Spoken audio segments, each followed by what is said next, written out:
That's great. One of the things I worry about in this area is that crypto firms offer an amalgam of services that in the traditional banking system and securities area are ring-fenced. So they do a lot of things like they have exchange function, broker-dealer functions, custodial and clearing functions, and lending functions. And we've seen commingling of investor funds. Can you talk about the risks that arise from that structure? We separate these everywhere else. The New York Stock Exchange is not running a hedge fund trading against the people trading on that New York Stock Exchange. And here we have a field that commingles this and trades against their customers and doesn't give the proper disclosures. And we've brought a number of cases, one settled, one a litigated matter with this regard. Thank you. Mr. Chairman, I yield back. The gentleman from Florida, Mr. Posey, is now recognized for 5 minutes. Thank you very much, Mr. Chairman. Speaking of crypto, commingling of funds, while we're on that subject, prior to the collapse of FTX, did you have any concerns with the company or question if they were breaking any securities laws or harming investors? I think, if I might, I have had, since I've been in this job, a general concern about the field, and as expressed here today, about the non-compliance of this commingling of these various functions, and that they should come into compliance by separating exchange from broker-dealer, from what you might call a hedge fund function and other functions. So with those concerns, did you direct your staff to look into FTX? I want to stay at a little bit higher level, but I directed the staff to look into the crypto intermediaries and a wide range of crypto intermediaries. Yes, sir. Okay, so what did they find? Well, we filed an action late last year, a number of actions, which are public actions with regard to Sam Bankman-Fried and FTX that are on our website. But what we found in those actions, as they show, is we allege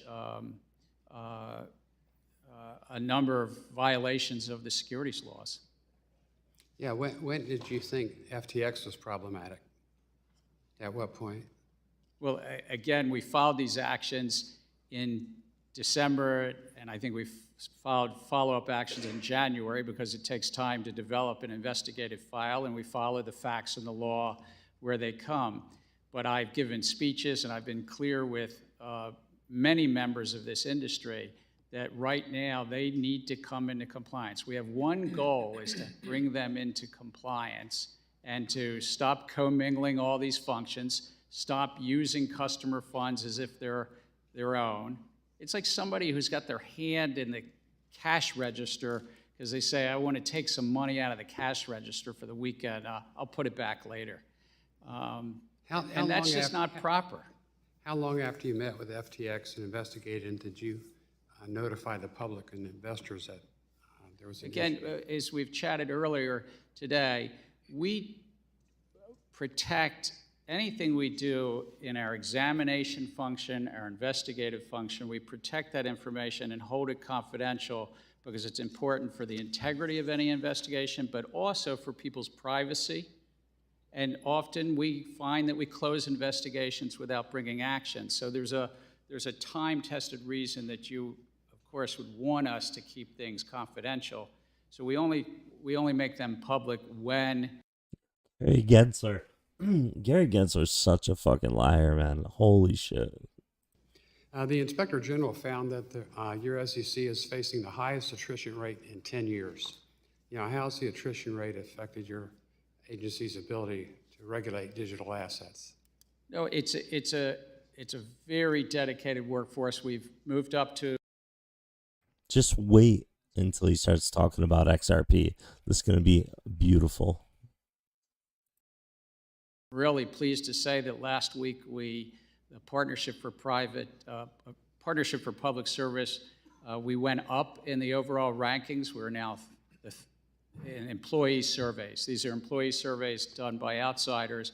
I think we're now third out of 27 mid-sized agencies. But in terms of digital assets, we could certainly use more resources. I mean, it is definitely, there are more things to look at and investigate than we have people on the staff to do. Thank you. Thank you, Mr. Chairman. I yield back. The gentleman from Missouri, Mr. Cleaver, is now recognized for 5 minutes. Thank you, Mr. Chairman. Mr. Chairman, thank you for your April letter, which I interpret to be a gentle reminder to Congress that we needed to raise the debt ceiling.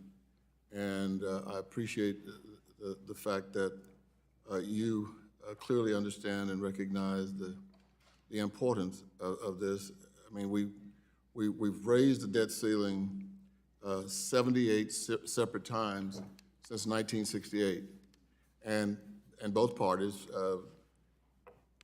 49 times under Republicans and 29 times under Democrats. It is something we have to do. My first question is, do you think that the mere suggestion that we're not going to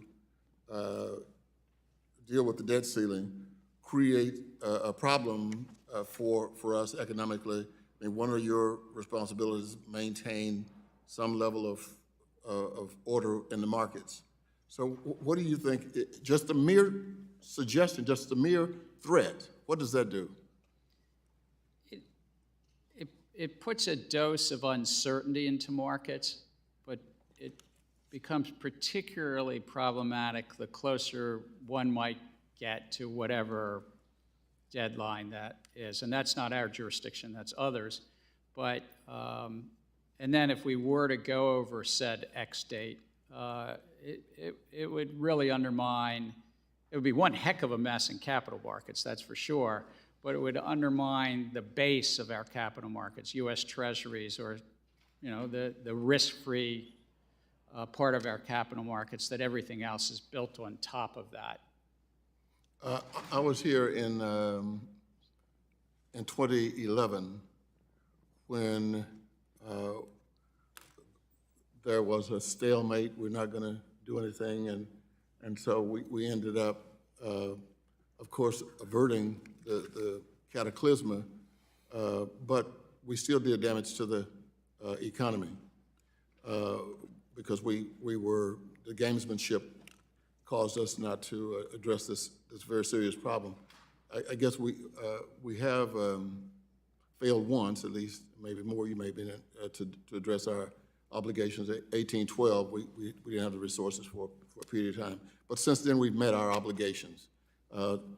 And I'm really maybe obsessed with what could happen if we don't.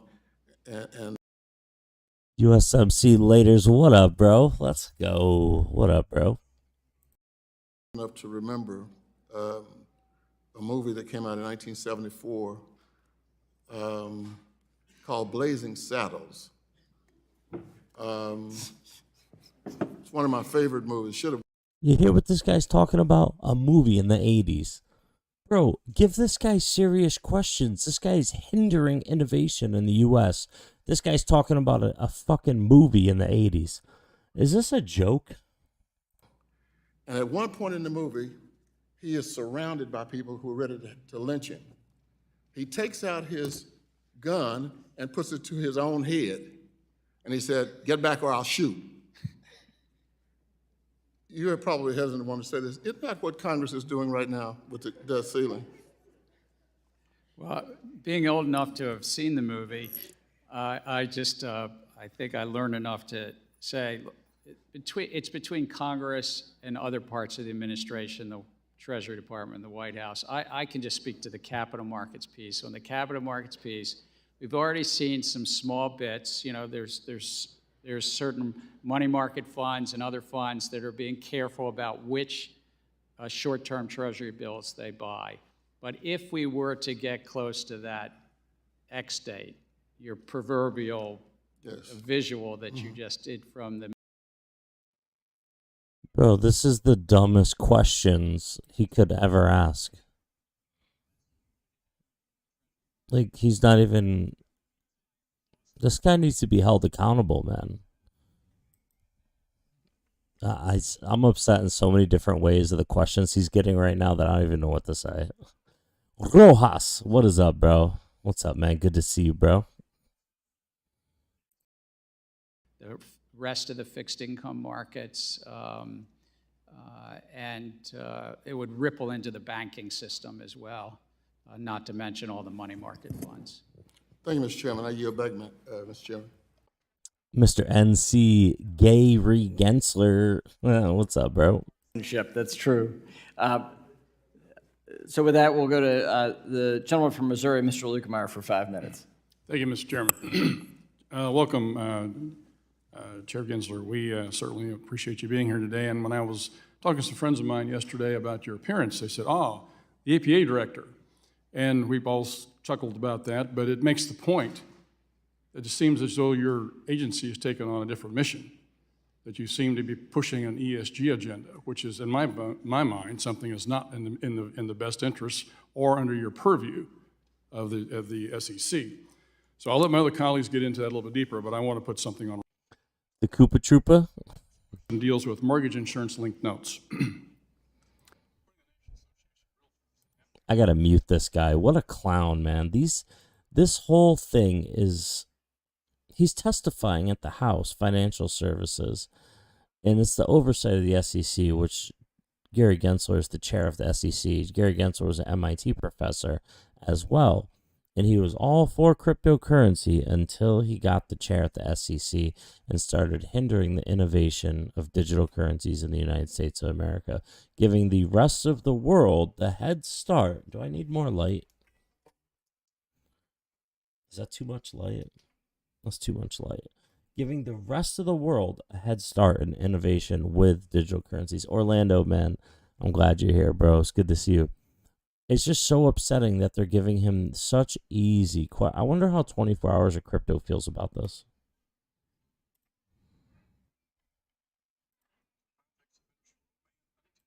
Oh, he's just letting it run. What about Alex Cobb?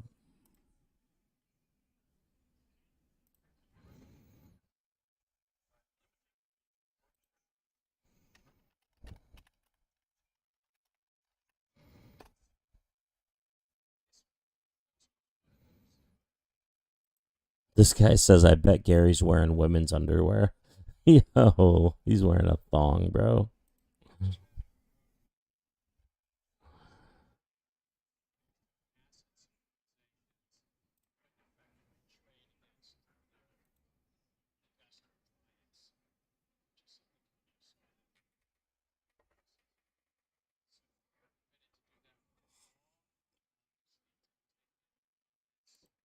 Oh, this thing started off hard? Did it really? Okay, very good. Well, with regards to the banking crisis that we've had recently, I think it's an instructive moment. Investor protection. Yo, this is the Koopa Troopa guy that I tweeted about. Was it Instagram or Twitter when I put that post out? Yo, you're 100% right. There he is, right there. Sherman, yeah. Is not the antithesis to capital formation. It is the necessary antecedent. If we don't protect investors, capital will go. Which recommended that Congress enact legislation to establish a federal prudential framework for stablecoins. You remember that report? I do, sir. Is the SEC a member of the President's working group? We are, sir. And do you believe that, did you support that recommendation of the President's working group? I did. And do you think that Congress has been inactive on this topic? As best I know, Congress is engaged with the administration throughout the 2 years, so. You would call that active? Yeah. We're looking for that framework, and you support us drafting a regulatory framework for payment stablecoins. If I could say, when stable coins, I think that it's important to ensure that there's safety and soundness there, and that in any security or in important parts of our capital. I'm just going to go right up to current. I don't want to wait. Capital markets and important parts of and are legal to go both long and to go short. It's a way to express and help capital markets work. And so we facilitate that. What we guard against is people trading on material non-public information, and we guard against people doing manipulative acts in the market. So it's really Well, my question is very simple.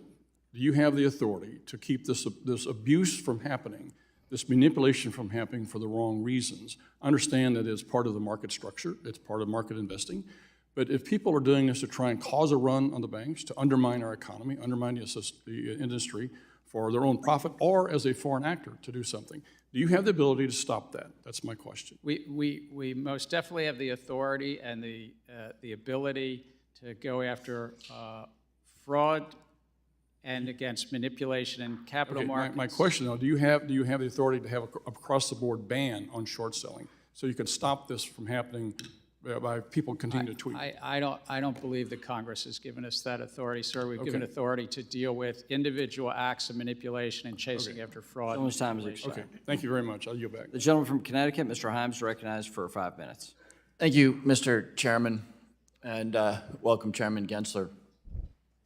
I don't have blazing saddles today, but I've got Lionel Trilling. Lionel Trilling was a American critic, an intellectual who in a book in 1950 called The Liberal Imagination said that American conservatism is not so much about ideas, it is, quote, a series of irritable mental gestures which seek to resemble ideas. That was true in 1950, it's certainly true here today. And to illustrate that, the head-spinning irony of where you're sitting right now is that less than 3 weeks ago, the Federal Reserve, the FDIC, and the Treasury were sitting in precisely those seats in a hearing about the crumbling of Silicon Valley Bank. And to hear the majority at the time, it was all their fault. They had done too little and they'd done it too slowly. Something you might remember as you get accused of doing too much too quickly. I promise you that when something goes wrong under your jurisdiction, you'll be sitting back in that seat having done too little too slowly. Now, never mind that Silicon Valley had one banker on their board of directors and zero. Yo, this is wild, right? This is wild. This is so irrational and frivolous. Like, I don't even know why he's here. Why is he even at the House talking to them if they're not going to get anything out of this? It's ridiculous. It really is. The vast majority of their deposits were unguaranteed. Never mind any of that stuff. It was their fault. And I promise you, when something goes wrong under your jurisdiction, you will have done too little too slowly. I will go back to the beginning, Orlando, once this is over with, and I want to see some of those hard-hitting questions, and I also want to see about that ETH free pass. I do want to know what the hell's going on there. But, Joe, as far as XRP is concerned, we are definitely going to the moon, boys. Not being here. The Republicans have been now in the majority for 100 days. You are here on day 100. Did you receive an invitation from the Republican majority prior to the invitation that brought you here today? We worked with the chair to come when he wanted me to be here. Have you said no to a majority invitation to testify?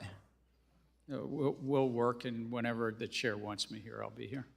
Okay, all right. Having gotten that off my chest, I do have a serious question. I've long been concerned by the fact that an awful lot of our capital markets are migrating to private markets. You mentioned it in your testimony. You point out that the amount of liquidity in the private markets now exceed actually the banking system in size. If you look at public versus private market offerings since 2009, registered offerings are more or less flat since 2010 anyway, and exempt offerings are really skyrocketing. The challenge there, of course, is that individual retail investors, by and large, can't invest in private offerings. I worry that profitability and good deals will migrate to those private offerings that accredited investors and institutional investors, that's a term of art for people with substantial amounts of money, can invest in, and retail investors will be left with an increasingly small set of opportunities to invest in the American capital markets. So with my 2 minutes remaining, Mr. Chair, I think it's fair to consider the possibility that the regulatory structure, which I have long supported around public offerings, creates some arbitrage for issuers versus the exempt market. So I just want to give you 2 minutes to reflect both on the proposals that you've made with respect to market structure, but also overall, big picture, are there things that we can be doing along the lines of the Jobs Act or anything else that would hopefully reduce some of this arbitrage between the public and private equity markets? Let me start by, I think that the American economy has benefited both by vibrant, robust public markets and private capital markets. My dad never had to tap the private capital markets of like today, but he ran a small business with 30 or 40 employees, and he didn't tap the public markets. I was at Goldman Sachs for many years before it was a public company, and I was a big company that tapped only private markets. So I think both have a role to play. In terms of our regulatory agenda, what we're trying to bring is greater efficiency and competition in the asset management of private capital, this $20–25 trillion of assets under management by hedge funds and private equity and the like, and through greater transparency of their fees, their performance, and their side letters where they might be having different deals. And this is really going to help the retirees in all of your states, because most of your states are invested in private equity and in hedge funds as the limited partners. It helps the state treasurers, it helps the endowments, it helps the people behind that if we can bring greater competition in a field that probably has, at just 2%, it would be $500 billion a year in revenues to the asset managers. This is what I meant earlier. It's important that our capital markets work for investors and issuers, not the middle, maybe. Time's expired. Thank you, Mr. Chair. We'll now go to the gentleman from Michigan, Mr. Huizinga, for 5 minutes. Thank you, Mr. Chair, and I'm glad to see you here, Chair Gensler. And I do want to congratulate you on finally appointing a permanent Inspector General yesterday. A little late coming, in my opinion, but in late February, I'm going to jump right in. In late February, Chairman McHenry, Senator Scott, and I sent you a request for documents and information on your climate disclosure rule. The fact is, other than a couple of emails that were private, you have produced only publicly available documents in response to that request. And I'm going to highlight a couple of those. You sent us a copy of the public comment file on the rule. You sent us a copy of the rule itself, twice. You sent a copy of your testimony the last time you appeared before this committee. You sent us a copy of your public calendar. You sent us copies of public speeches, testimony, and press releases from you and your fellow commissioners. You sent us a copy of a public FSOC report from 2021. And the most interesting and frankly dumbest example of this that we received to date is a copy of a letter that myself and Chairman McHenry sent you congratulating you as being confirmed as chair in 2021. I have that one in my file already. So frankly, it's insufficient and frankly unacceptable what has been going on. I think it's an embarrassment to you and to your team that you sent me a copy of the letter I sent you and then tried to call that responsive. That doesn't really make a whole lot of sense. And further, your response letter to the chairman and myself, the SEC staff admitted that the proposed rule, quote, could increase costs, quote, close quote, related to energy prices under certain circumstances, but you provided no analysis, the actual information that we were looking for, not my letter to you congratulating you as becoming chair. We wanted the analysis on how the commission determined that. Did the SEC conduct an analysis of how this new climate disclosure regime could change energy prices before publishing the proposal? Under the law, focus on the costs and benefits. Did you produce an analysis? Did you conduct an analysis? The analysis that we put out is in in the proposal we put out last year about the economics with Okay, regard so to you issuing did, companies. you did do an analysis, all right? Because it looks like it may have relied mostly on public comments to form your cost-benefit analysis. I just want to make sure for the record, we did an analysis with regard to the cost. It's technically the efficiency, competition, and capital formation analysis that we put, and it's out there in the public domain, and we've gotten feedback on that. We're not a climate regulator. So, well, amen to that. I mean, We understand agree that. on that, sir. So did you rely on any internal economic data or assessment to inform your cost-benefit analysis? In other words, did you, the SEC, perform any of that cost-benefit analysis internally? So the SEC looked at, I think, over 6,000 public So that's a yes? registration statements. Yes, there's a lot of analysis, and that is summarized and put out to public comment. All Get right. 'em. And I would like Get to 'em. see those documents provided immediately. Are you willing to do that then? Damn right. I'm a firm believer in congressional oversight. I know that I'm not. Okay, well, that was previously requested, and you sent me a copy of the letter that I sent to you congratulating you. So, sounds like we now have an understanding that you're going to actually send us your analysis. So I know that this. Yes or no? Well, I know that our staffs are working with. We have a those minute. staffs. Yes or no? And I believe in congressional oversight, and I know our Okay, staffs all are right, working moving on, together. moving on. I'm taking that as a no. So the climate disclosure request, you like that. You responded to our FTX request solely with publicly available documents. To date, 213 pages of those publicly available documents have produced. And guess what? You didn't give us anything surrounding the charges filed against Sam Bankman-Fried. On April 12, Chair McHenry and I sent you a follow-up letter, and we're led to believe that the staff recommendation memo presented to the commission for a vote on charges against Sam Bankman-Fried exists. Is that true? Is there a memo from the staff recommending to the commission the charges that Sam Bankman-Fried was ultimately charged with? Under standard practice, our commission receives action memos from the staff on every. So it does exist? We work on. So it does exist. Okay, well, you haven't sent that to us. Your staff has frankly told us that it exists, yet you have not sent it. When we conduct an investigation, we are obliged to keep investigative matters confidential. So don't, hold on a second. Don't hide behind the DOJ, because then it sounds like I need to send letters to the DOJ and not to the SEC about the SEC charges. So we'll be following up with this after this. My time has expired. Response to our questions would be appropriate. We'll go to Mrs. Beatty of Ohio for 5 minutes. Thank you, Mr. Chairman. Thank you, Ranking Member. And thank you to our witness today, Mr. Gensler. Thank you for also responding to us and taking the time to talk to me about the SEC and meet with our team and being here today. Kind of staying in this same questioning with the climate rule.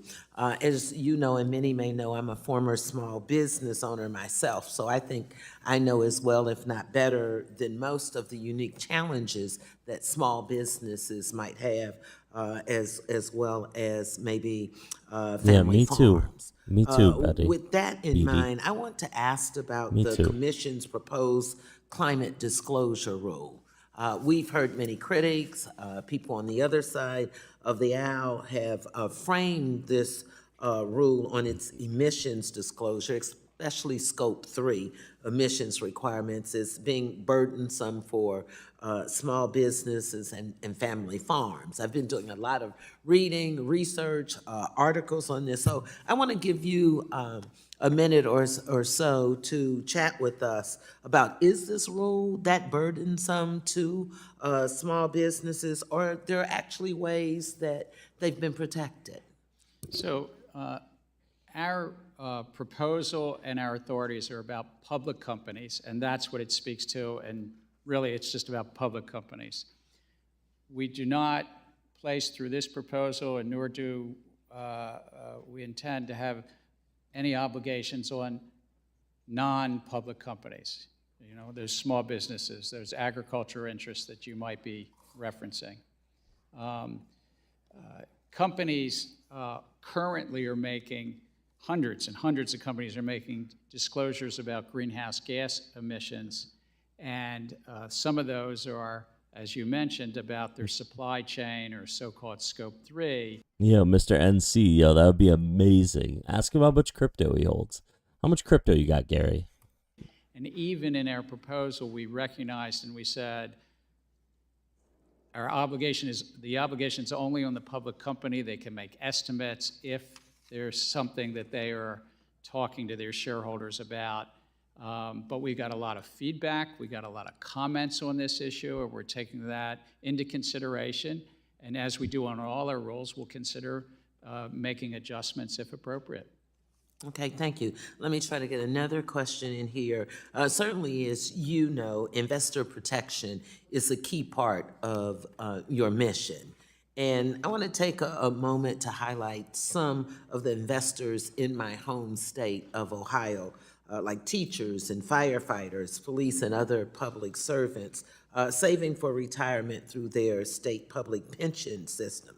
These public servants saving for retirement are a part of the constituency the SEC is tasked with protecting through its investor protection mission. Last month, and we've heard, or it's been referenced many times about our SVB hearing, I expressed a concern then about the Ohio State Teachers Retirement System, how it suffered a big loss with some $27 million invested in SVP. What actions has the SEC taken under your leadership to protect these workers, their retirement savings, or what can I go back and tell my constituents? Well, I think really most of our agenda, whether it's our enforcement that we do, ensuring that people follow the law, or our rulemaking, helps protect those retirees. But I would just even go back to an earlier comment.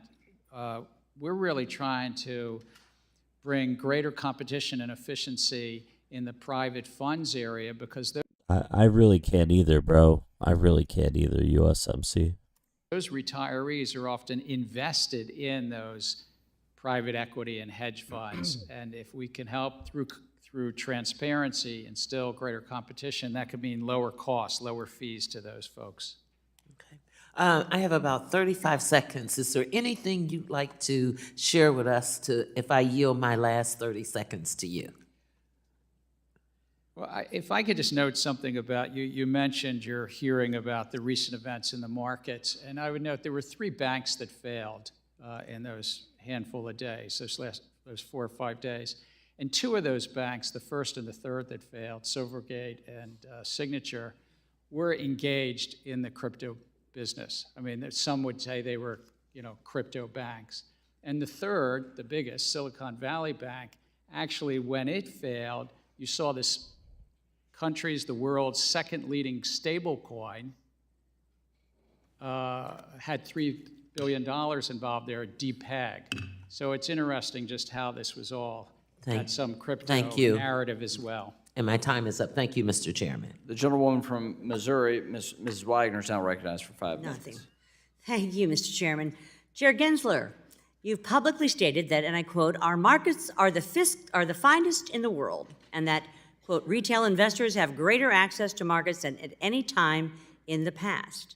Yet, despite these statements, which I wholeheartedly agree with, you still released 4 proposals last December: order competition, regulation best X, tick size, rules 605, that completely upend those markets and remake them from top to bottom. There is a strong possibility that these 4 proposals could make equity markets more costly, less efficient, and overall worse for retail investors. Throughout these proposals, the Commission admits over 100 times that it is uncertain of the impacts of the proposal and that it is unable to quantify or, quote, estimate the economic effects of the proposals. This uncertainty means that these proposals will likely make markets worse for retail investors.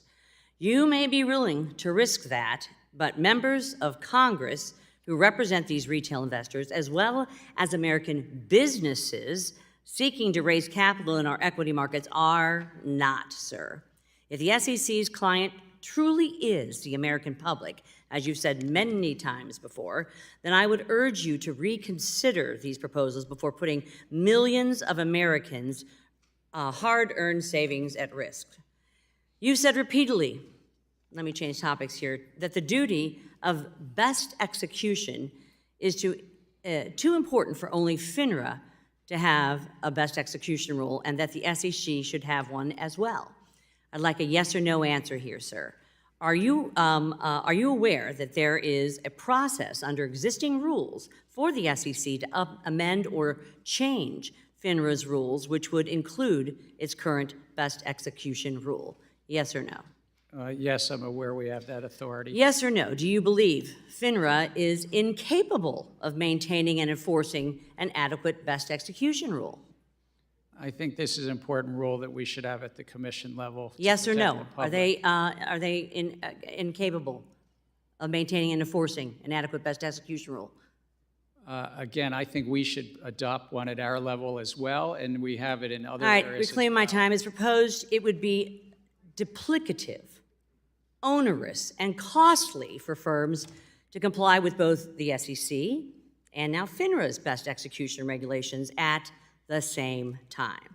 Chair Gensler, your proposed rule on open-end fund liquidity would require funds to assume a worst-case scenario of a 10% sell-off on the fund when classifying the liquidity of assets. I have spoken with many asset managers who inform me a 10% run would be a magnitude higher than any that they have seen in recent history. One asset manager informed me that the highest run they have seen going back to the crash of '08 was 2%. What historical data did you use to justify the 10%? And is it appropriate for the SEC to require funds to operate in a scenario that is 5 times worse than historical standards? This was just to define what is highly liquid, middle liquid, and then illiquid. And so it was really a definitional. What about historical what's- data did you use to come up with the 10%?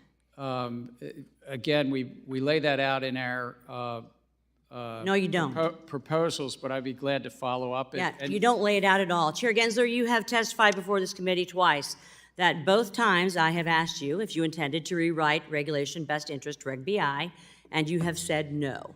Is that still the case? That's still the case. It's not Do on you our remain unified committed agenda. to supporting the continued implementation of Reg BI? We look to vigorously enforce it. What a clown. What a clown. Do you intend to rewrite Regulation Best Interest, Reg BI? You've said no in the past. Oh, I'm sorry. Get him. Get him. Boggle Reed, what's up, man? Anthony LaPalermo. Wait, LaPalermo? I was gonna say Pompliano, but that's the Bitcoin guy. My bad. What's up, Anthony? What's up, Boggle Reed? Let's go. Sorry, I misunderstood your question. It's not on our unified agenda. Great. Chair Gensler, out of the more than 50 rules proposed under your leadership, none appear to directly address capital formation. If you believe that one or more of these proposals directly addresses this crucial issue, please cite which ones and specifically how that standard is met in 10 seconds. I think that many of them do because it's about issuers and investors. I would just take private funds. If private fund advisors, the general partners, are taking $500 billion of fees a year, if it My time's came expired. Yo, Mick Shoot, what is up, man? Good to see you, bro. I'd ask you to respond in writing and be very specific to your mandate of protecting the retail investor, capital formation, and small businesses and IPOs. Thank you. I leave it back. Gentleman from Illinois, Mr. Cass, is now recognized for 5 minutes. Thank you, Mr. Chairman. Nice to see you, Mr. Chairman. Do you believe that climate change creates significant financial risks to corporations? I'm sorry, I didn't hear the word in there. Do you believe that climate change creates financial risk to corporations? It's really what investors are basing their investment decisions. And what we found in public input is significant number of investors managing tens of trillions of dollars of assets believe that it's important to their investment decisions. That's the standard we're held to. Well, let me maybe then sort of add a little color. In 2020, as you know, the CFTC said that climate change poses a major risk to the stability of the U.S. financial system. In 2021, FSOC said that climate change is an emerging threat. And recently, the IPCC said that within the range of possible temperature rises, global economic losses could amount to $23 trillion per year. Are these numbers material? They're La Palermo. I got it. La Palermo. There we go. My bad, bro. significant to the economy. But what's material is that investors in public companies are today making decisions based on. What was that? Wait a minute. Why did nothing pop up?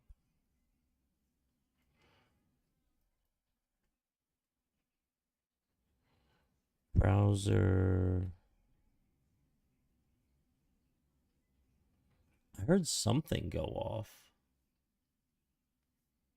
So climate risk disclosures, Oh. and we're trying to bring some It was probably Alex Cobbs. Let me get Gary Gensler live on something else. consistency to that. Is it your view that clear disclosures would help investors to hedge those risks? I don't want to move somewhere else because then it might be actually, because when his alerts go off, I'm going to think it's mine. Gary Gensler live. Hello. All right. Well, I'll hit the home button. And now I'll hit this. Loading it on others, or they're retaining it inside. And that's really, it's about disclosures of how they're managing that risk, like they manage other risks. So I asked that question because we know, and the CFTC report actually acknowledged that they said that they have seen that insurers are offloading risk onto Fannie and Freddie disproportionately in flood-prone areas. Given that movement, and given your obligation to protect investors, is it safe to say that your mandate is to protect all investors, not just the sophisticated ones? It is absolutely correct that it's all investors, whether it's the most sophisticated, the largest, and the smallest, but we're merit neutral, I just want to say. So it's a matter of disclosure-based, disclosing the risk and how those companies are managing those risks. Well, obviously from my questions, I agree, and you had mentioned $130 trillion of global assets under management that are looking to get into ESG pieces. And as we sit here saying, should we be protecting all investors, or is that just woke? I'm glad to hear you keep pushing this, and I would just urge you, given your mandate at the SEC, to continue to push hard for a strong climate. The gentleman's time has expired. The gentleman from Kentucky, Mr. Barr, is now recognized for 5 minutes. Chairman Gensler, I want to discuss Staff Accounting Bulletin 121, which was issued last year by the SEC's Office of Chief Accountant. SAB 121 requires SEC registrants, including banks, to include on their balance sheets crypto assets that are custodied on behalf of their clients. Requiring banks to place custodied digital assets on their balance is a shift, as Chairman Powell recently noted, in historical practice, as custody assets have always been treated as off-balance sheet. SAB 121 changed that, and I'm concerned about the consequences because banks have capital, liquidity, and other prudential requirements that non-bank custodians do not have, meaning that banks cannot offer digital asset custody services at scale without significant balance sheet implications. If banks cannot provide digital asset custody services at scale, they simply will not offer those services, which could lead to market participants not having bank-grade custody solutions to pick from and will turn to offshore solutions, like in the Bahamas, diminishing American competitiveness and Or like Ripple Bank right here in the United States of America, XRP. compromising investor protection. Chairman Gensler, has it occurred to you the irony that at the same time you pursued SAB 121, which has effectively precluded highly regulated banks from offering customers the safety and security of segregated digital asset custody services, not a single one of the 4,500 employees under your supervision at the SEC noticed that FTX was allowed to commingle customer funds allowed FTX to trade, settle, custody, lend, and borrow digital assets without institutional-grade custody. I'm actually quite proud of the staff that put out that staff accounting bulletin, because what they said is that public companies, not just banks, but that public companies needed to put on their balance sheet if they had their customer crypto. And it's what we subsequently found in bankruptcy court, Celsius bankruptcy and others, that in bankruptcy, investors just stand in line. Well, reclaiming my time, did you or your staff consult with prudential bank regulators? Was there any interagency interaction on SAB 121 before or after this was issued in March of 2022, given the ramifications that this effectively prevents well-regulated banks from providing digital asset custody services? There was significant dialogue beforehand with accounting professionals. Oh my God, Gensler probably has at least 250,000 XRP minimum. At the Big Four and others, because this question kept coming up, but there has been consultation about this with the bank regulators subsequently. Well, I find it very interesting that nobody at the SEC, under your supervision, noticed that FTX, a one-time $32 billion company, was run on QuickBooks. Private funds rulemaking. Did he really just bring up something so frivolous? You have repeatedly stated that increasing competition in the private fund market is one of the primary objectives of your proposal. But last week, the Committee on Capital Markets Regulation issued a competitive analysis of U.S. private equity fund market. Its key findings: concentration is very low and 4 times lower than the concentration of the public mutual fund industry. The number of fund advisors and funds is steadily growing. The range of investment strategies available to investors is increasing at a significant rate. Barriers to entry are low. Effective management fees have been declining. Performance net of fees and portfolio diversification benefits outmatch that of public markets. Demand from investors is growing. This analysis directly refutes the entire basis of your rulemaking, that there is a lack of competition in private equity. Indeed, your proposal will have the exact opposite effect: reduce competition in U.S. private funds markets, including disadvantaging newer and smaller private equity advisors and decreasing the number of investment opportunities available to investors. When you contend there's a need for greater competition in the private funds market, what specific evidence are you relying on? Just looking at this field and what the limited partners came to the SEC and did various filings with us saying they needed greater transparency about fees, about performance, and about the side letters, and particularly the side letters, because the fund managers are cutting special deals. If I might just say on the earlier point on crypto, if these companies had registered, we'd be able to look at their books and records. But when they don't register, the only tools we have is actually investigative. Well, reclaiming my time and back to private funds, you know, the United States has only 4.4% of the world's population, but 50% of the capital is raised here. And Europe, by contrast, has the same population, but less than 20% of the capital raised here. The difference between us and Europe, and I want to stay the U.S., not Europe, is that we diversify our markets with private capital being a big driver, making credit easier to obtain for all Americans, making investments in tech, in healthcare, biotech, manufacturing, higher paying jobs. So when you analyze proposals to change our capital markets, don't forget to recognize we've got a much better system than Europe. Let's not be Europe. Yield back. The gentlewoman from Massachusetts, Ms. Presley, is now recognized for 5 minutes. Thank you, Chair Gensler, for joining us today for this critical hearing.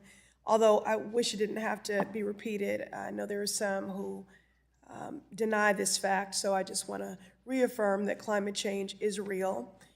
It is here, and let's be very clear that our constituents' investments, whether it's their personal retirement savings or college savings for their children, are at risk.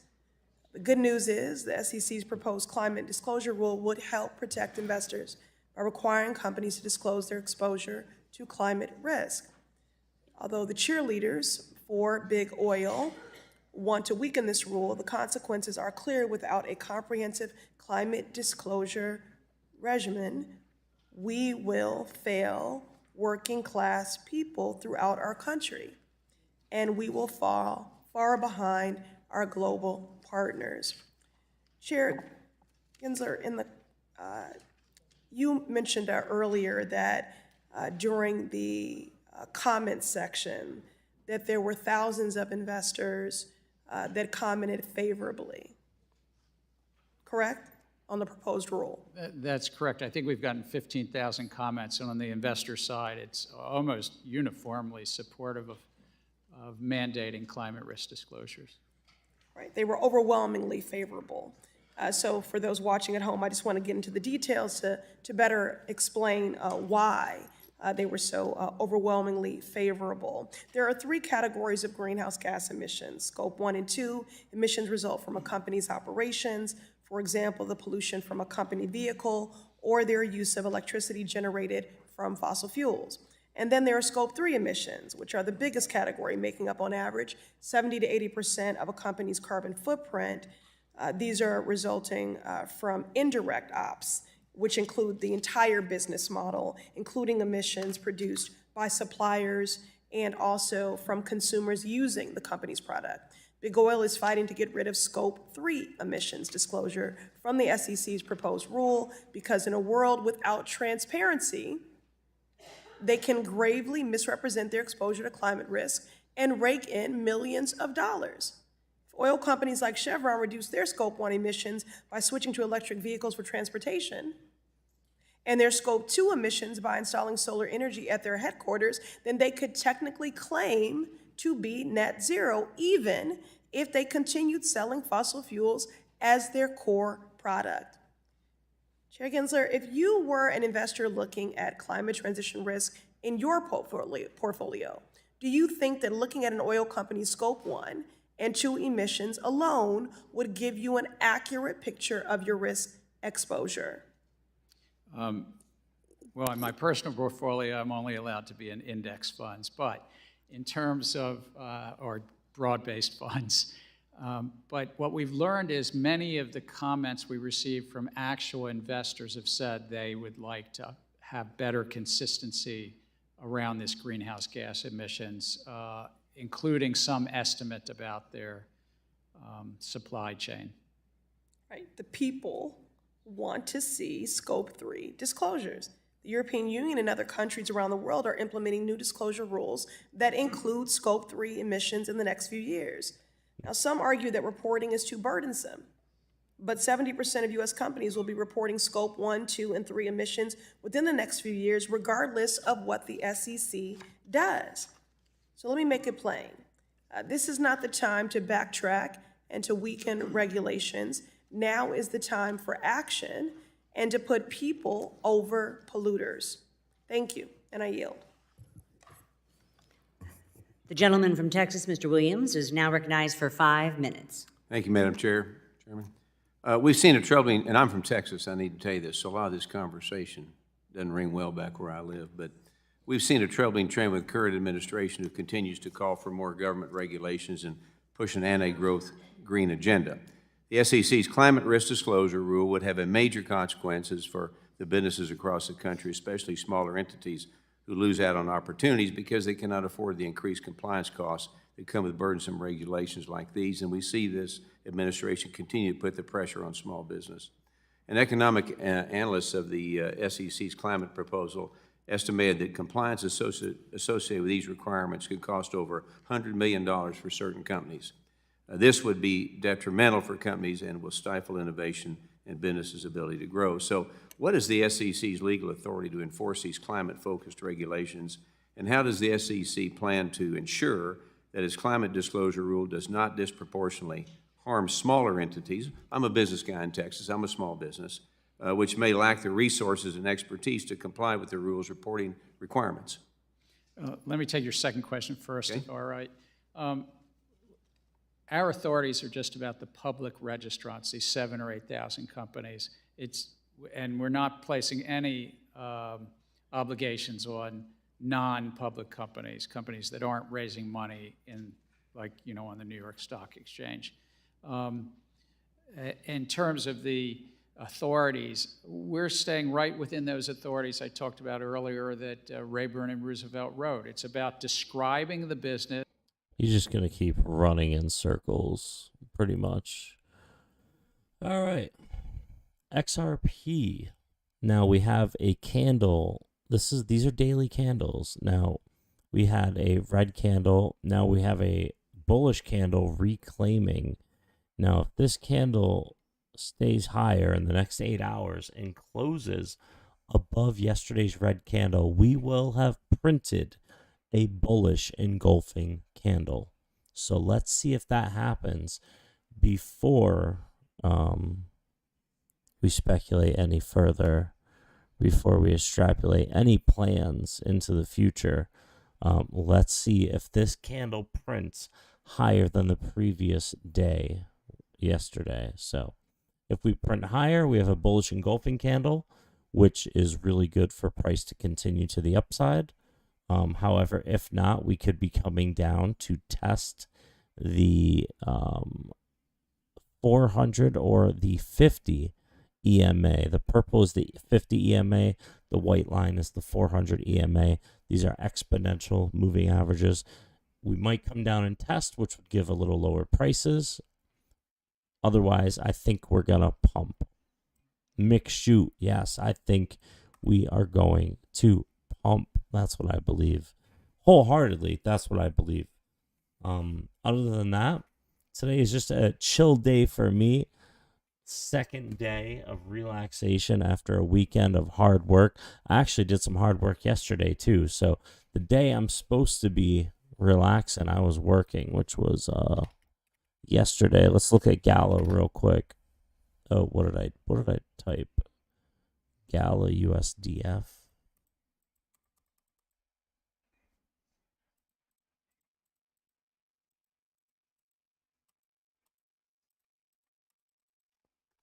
I don't know.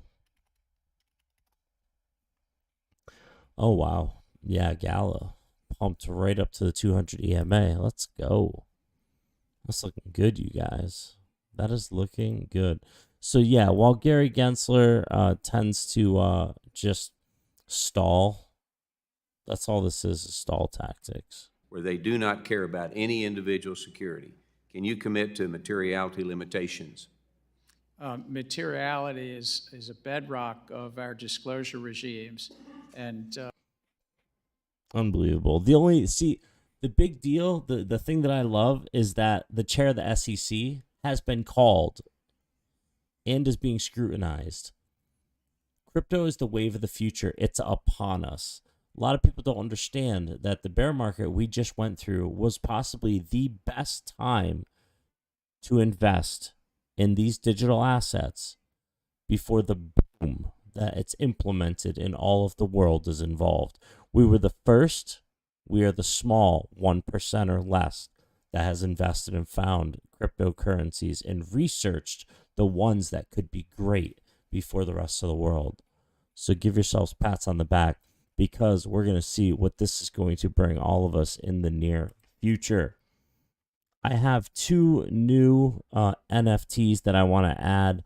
I have all of my Pixel Pups and my MIAs at the bottom of the screen here. Oh my God, these were all like $40 to $80 each. I spent a few $100 on NFTs. I got 2 more to add to that pile. But other than that, I hope to see you guys tomorrow. I'm Jada Blur. Until next time, we'll put out some more videos. I'll see you guys later. Peace. Peace out.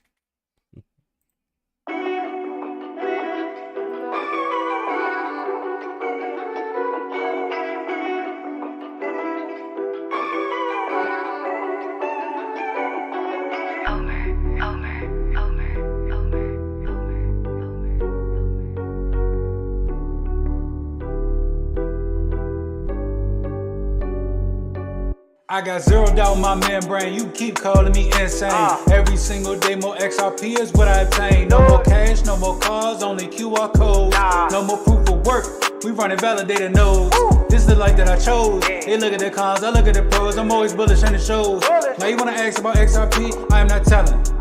Now you want some of my XRP, I am not selling, it's not for sale. Honestly, I just wish you well, cause I'm XRP for well. I'm XRP for life and that's forever, can't you tell? I just keep on buying while they telling me to sell. The whole world gonna be shocked when XRP break out its shell, and that's when we prevail. I'm XRP for well, I'm XRP for life and that's forever, can't you tell? I just keep on buying while they telling me to sell. The whole world gonna be shocked when XRP break out its shell, and that's when we prevail. XRP taking the lead, come equipped with institutional speed. XRP giving the go to proceed, don't listen to FUD, I know they mislead. Try to tell them, but I know they don't care. ODL, no nothing compared. Back in the day, I was willing to share, now I don't have any left to spare. Source some liquidity on demand, try to tell them, but they don't understand. Holding my ledger right here in my hand, see the signs, it was already planned. Digital economy, it's already here. I'm talking about the moon, they think I majored in astrology. Haters talking trash, I think they majored in garbology. Focus on my future, so I invest in technology. Number one is where we ranking. Come on. And if you don't have XRP, then I do not know what you thinking. This the time, this the year, this the place to be. Hard and strong all day long, doing it faithfully. Keep that negative energy far away from me. It's not our fault that we seeing something that you can't see. I got my hands on some on-demand liquidity, and I'ma hold on to it now into infinity. This the greatest wealth transfer the world will ever see. But I'm not talking, I'm about to go buy me more XRP, cause I'm XRP for well. I'm XRP for life, and that's forever, can't you tell? I just keep on buying while they telling me to sell. The whole world gonna be shocked when XRP break out its shell, and that's when we prevail. I'm XRP for well, I'm XRP for life.